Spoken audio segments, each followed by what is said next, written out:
Salam əziz abituriyentlər. Dövlət İmtahan Mərkəzinin 20 sınaq test bankının 14-cü sınağına baxırıq. Eyni tektonik zonada yerləşən silsilələr. A variantında Dərələyəz və Murovdağ silsilələri Kiçik Qafqaz tektonik qalxmasında olsa da, Qovdağ Böyük Qafqazdadır. Deməli, A variantı yanlışdır. B variantında verilən Talış, Qarabağ və Zəngəzur silsilələrinin hər üçü Kiçik Qafqaz tektonik qalxmasındadır. Cavab B variantı. Ölkədə əhalinin sayı 6 milyon nəfər, illik təbii artım 90 min nəfər olarsa, 1000 nəfərə düşən təbii artımı hesablayaq. 6 milyona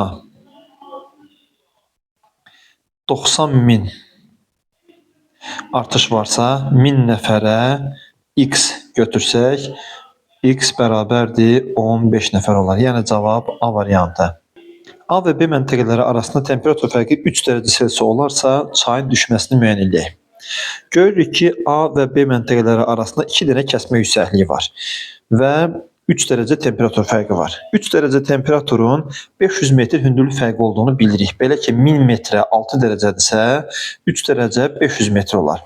Deməli, A-dan B-yə 500 metr hündürlük fərqi varsa və 2 dənə kəsmə yüksəkliyi varsa, deməli, kəsmə yüksəkliyi 250 metrdir. Və çayın düşməsi kəsmə yüksəkliklərinin sayının 250-yə hasili ilə tapılar. 1, 2, 3, 4, 5, 6. 6 dənə kəsmə yüksəkliyi 250 metrə vursaq, cavabımız 1550-yə, cavab C variantı. Xəritə sxemdə rəqəmlərlə verilmiş ərazilər üçün ümumi xüsusiyyətləri müəyyənləyək.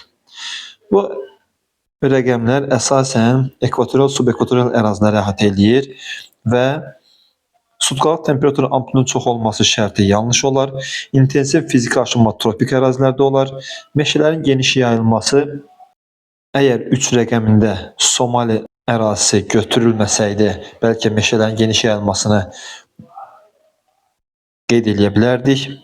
Orta illik temperaturun yüksək olması şərti isə bu ərazilərin hamısının isti qurşaqda olmasından xəbər verir. Cavab D variantı.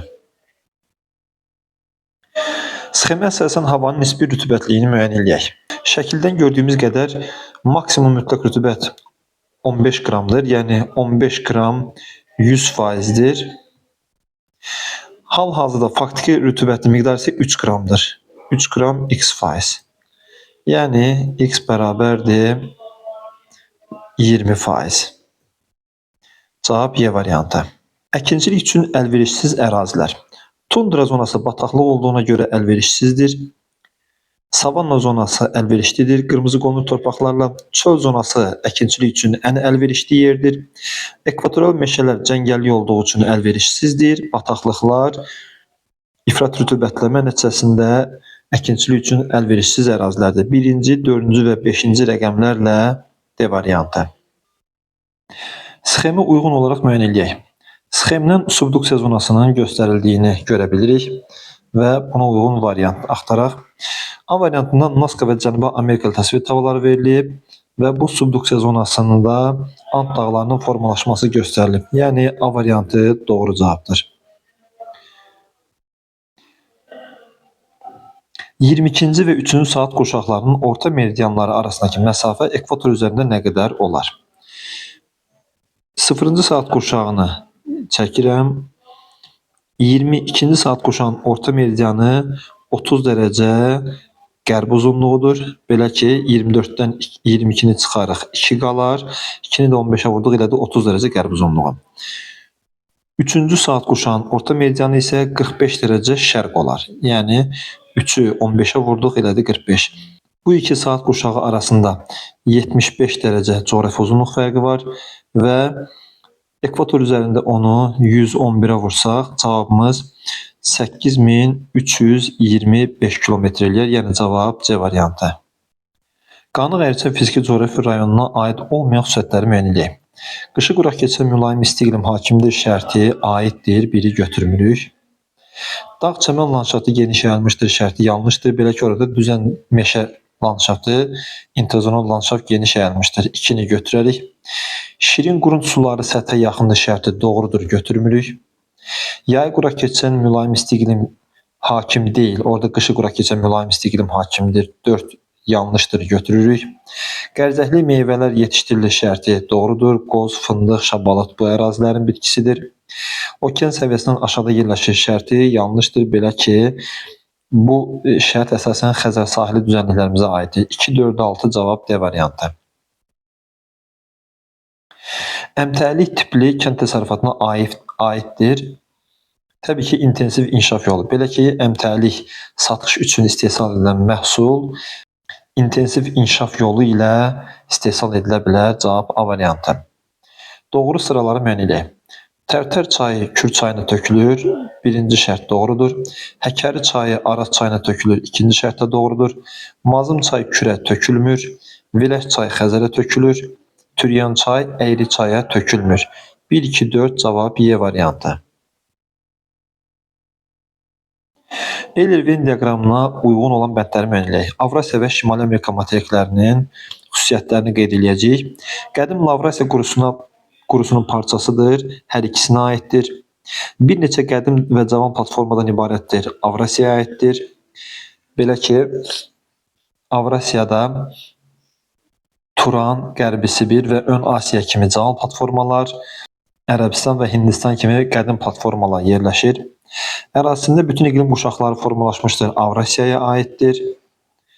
4-cü zövq buzlaşmasının izləri qalmışdır, hər iki materikə aiddir. Qərb hissəsində çaylar qısa və bol suludur, Kordilyer dağlarının təsirindəndir, bu Şimali Amerikaya aiddir. Mitchell zirvəsi burada yerləşir, Apalaş dağlarının ən yüksək zirvəsidir və Şimali Amerikada yerləşir. Cavab D variantı. Yalançı urbanizasiyaya aiddir. Sosial infrastrukturun zəif inkişafına baxmayaraq, şəhərlərin sahələrinin genişlənməsi şərti doğrudur. Belə ki, yalançı urbanizasiya şəhər ətrafında gecəqonduların, bidonvil və ya favelaların kütləvi şəkildə artması ilə şəhərlərin böyüməsinə deyilir. Kserofit dağ çəmənlərinin yayıldığı dağ silsilələri Azərbaycanda Naxçıvanda və Talış zonasındadır. Yəni Talış və Zəngəzur silsilələri cavab B variantı. Yanlış ifadəni müəyyən edək. Azərbaycanda bəzi faydalı qazıntılar potensial ehtiyat kimi müəyyən edilmişdir şərti doğrudur. Məsəl üçün, Ceyrançöl zonasının neft ehtiyatları və ya Balakən ərazisində polimetal filiz ehtiyatları və s. Deməli, birinci şərt doğrudur, götürmürük. Braziliya və Avstraliya dəmir filizi ehtiyatı ilə zəngindir şərti doğrudur, götürmürük. Külək enerjisi tükənən, lakin bərpa olunan ehtiyatlara aiddir şərti isə yanlışdır. Belə ki, külək enerjisi qeyri-ənənəvi və tükənməyən təbii ehtiyatdır. Cavab C variantı. Əlvan metal filizlərinin mövcud olduğu ərazilər. Buraya biz Kəlbəcər-Laçın zonasındakı qızıl yataqlarını, Zəngilan zonasındakı qızıl yataqlarını və Daşkəsən, Gədəbəy zonasındakı mis, qızıl və armut yataqlarını götürə bilərik. Cavab C variantı. Gecənin uzunluğu 12 saat 20 dəqiqə olarsa, müvafiq olaraq günəşin çıxma və batma vaxtlarını müəyyən edək. Bunun üçün belə bir sxem çəkmək olar. Günəşin çıxdığı yeri belə qeyd edək, batdığı yeri isə bu cür qeyd eləsək, günəşin gün ərzində hərəkət trayektoriyasını günəş çıxandan batana qədər belə göstərə bilərik. Yəni, bu yuxarı hissə, xəttdən yuxarı hissə gündüzdür. Günəş batandan yenidən çıxana qədər isə gecə olar. Əgər gecə 12 saat 20 dəqiqədirsə, deməli gündüz 11 saat 40 dəqiqədir. 24:00-dan çıxsaq belə olacaq. Günəşin tən ortada, zenitdə olduğu vaxt isə bilirik ki, günorta vaxtıdır, 12:00. Belə çıxır ki, bu 11 saat 40 dəqiqənin yarısı günəş çıxandan günortaya qədər olur, yarısı isə günortadan gün batana qədər olur. Yəni, 5 saat 50 dəqiqə günəş çıxandan günortaya qədər, 5 saat 50 dəqiqə günortadan gün batana qədər olur. 5 saat 50 dəqiqənin hardan tapıldığını da deyək. 11 saat 5 saat 30 dəqiqə eləyir yarısı. 11 saatın yarısı 5 saat 30 dəqiqə eləyir. 40 dəqiqənin də yarısı 20 dəqiqə. Bu cəmi elədi 5 saat 50 dəqiqə.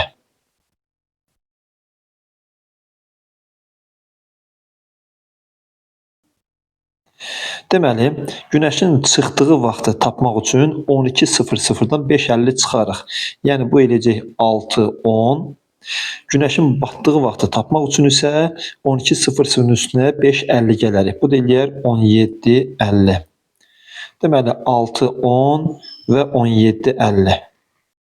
6:10 və 17:50 variantı B variantındadır.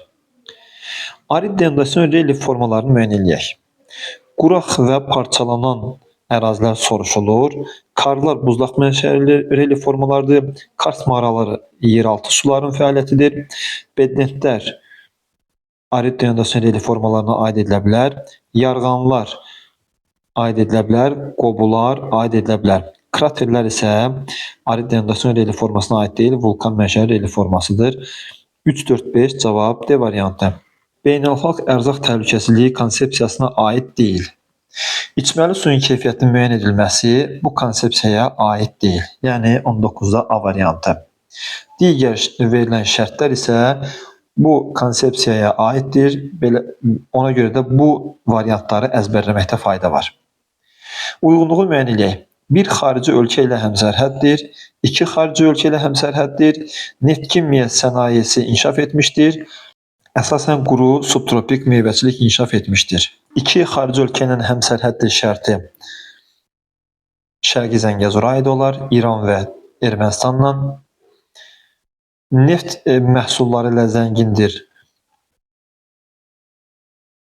Abşeron xızı. Quru subtropik bitkiçilik inkişaf etmişdir Mərkəzi Aran. Və bir xarici ölkə ilə həmsərhəddir, o da Lənkəran Talış zonası. Deməli, bir xarici ölkə ilə həmsərhəddir şərtini Lənkərana aid edilir. Lənkəran aslara 1-ə D. 2 xarici ölkə ilə həmsərhəddir Şərqi Zəngəzur 2-yə A. Neft kimya sənayesi inkişaf etmişdir Abşeron xızı 3-ə C. Və əsasən quru subtropik meyvəçilik inkişaf etmişdir, o da Mərkəzi Arana aiddir 4-ə B. Cavab B variantı. Elm tutumlu sahələr üstünlük təşkil etdiyi ölkələr əsasən inkişaf etmiş ölkələr aid edilə bilər. Buraya Almaniyanı, Koreyanı və Amerika Birləşmiş Ştatlarını aid edə bilərik. 1, 2, 5 cavab Y variantı. Yağıntıların miqdarı daha çox olan inzibati rayonlar. A variantında Qubadlıda yarımsərə quru çöl iqlimi var. B variantında Tovuzda yarımsərə quru çöl iqlimi tipi var. C variantında Cəlilabadda yarımsərə quru çöl iqlimi tipi var və Biləsuvarda. D variantında isə həm Balakən, həm Zaqatala, həm də Qaxda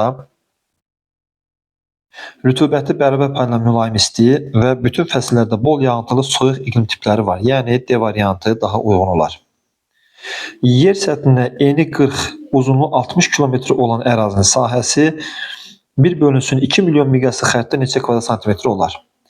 Biz xəttdəki sahəni tapmaq üçün xəttdəki sahə bərabərdir həqiqi sahə bölünsün miqyasın kvadratı düsturunu bilirik. Buradan həqiqi sahə 40-ın 60-a hasili, yəni 2400 kvadrat kilometrdir. Miqyasın kvadratı isə miqyası kilometrini ifadə eləməkdən ötürü 5 sıfır silirik, qalır 20. 20'nin kvadratı isə 400'dür. Yəni burada 2400'ü 400'ə bölsək cavab 6 eləyər. 6. Ekvatorial iqlim qurşağı, tropik iqlim qurşağından fərqləndirən xüsusiyyətlər. Bulutluğun çox olması şərti doğrudur. Buxarlama qabiliyyətinin yüksək olması əslində hər iki ərazi üçün uyğundur. Fiziki aşınma getməsi tropik əraziyə aiddir. Zəngin bitki örtüyü ekvatorial zonada var. Alçaq təzyiq sahəsi ekvatorial zonaya xasdır. 1, 4, 5. Hind okeanına aid olan yarımadalar. Labrador yarımadasının sahillərini Şimal buzlu və Atlantik okeanları yuyur. Kiçik Asiya Atlantik okeanına aiddir. Somali Hind okeanına aiddir. Ərəbistan Hind okeanına aiddir. Piriney Atlantik okeanına aiddir. Hindistan Hind okeanına aiddir. 3, 4, 6. Konstitusiyalı monarxiya ölkələrini müəyyən edək. Buraya biz İsveçi, Myanmanı və Böyük Britaniyanı qeyd edə bilərik. 1, 3, 6. Uyğunluğu müəyyən edək. Qəhvəyi torpaqlar, tundra qleyli torpaqlar, bozqonu torpaqlar. İynəyapaqlı meşə və Özbəkistan. Özbəkistanda iynəyapaqlı meşə olmadığına görə A variantı silinər.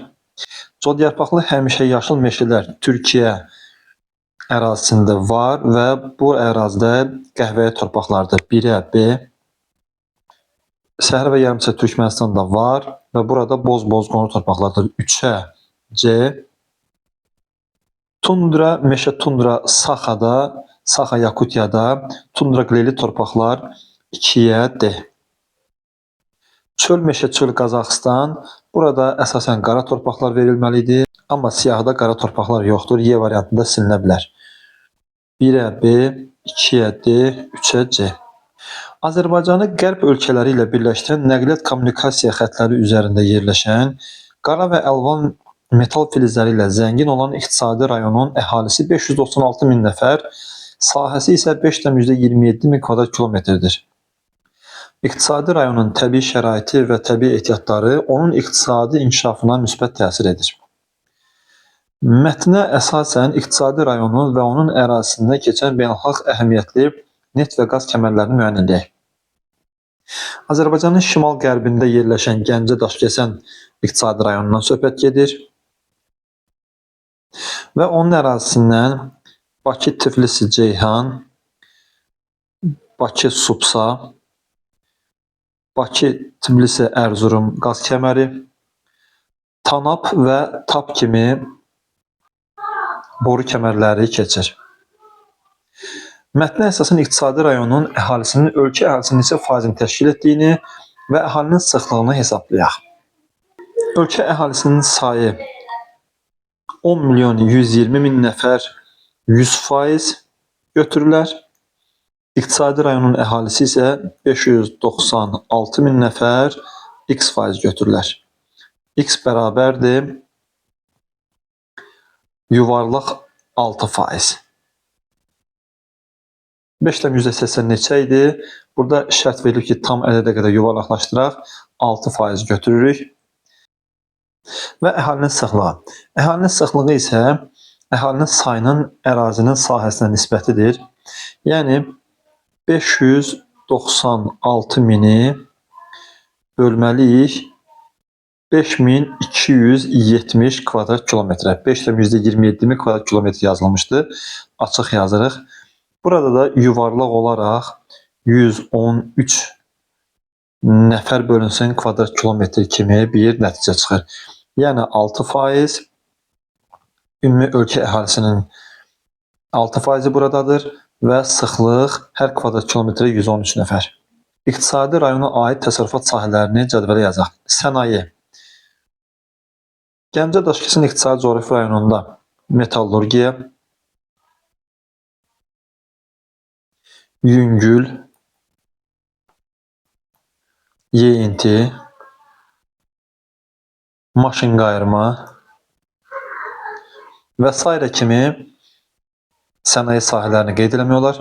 Kənd təsərrüfatında isə heyvandarlıq, taxılçılıq, kartofçuluq, üzümçülük kimi təsərrüfat sahələri qeyd edilə bilər.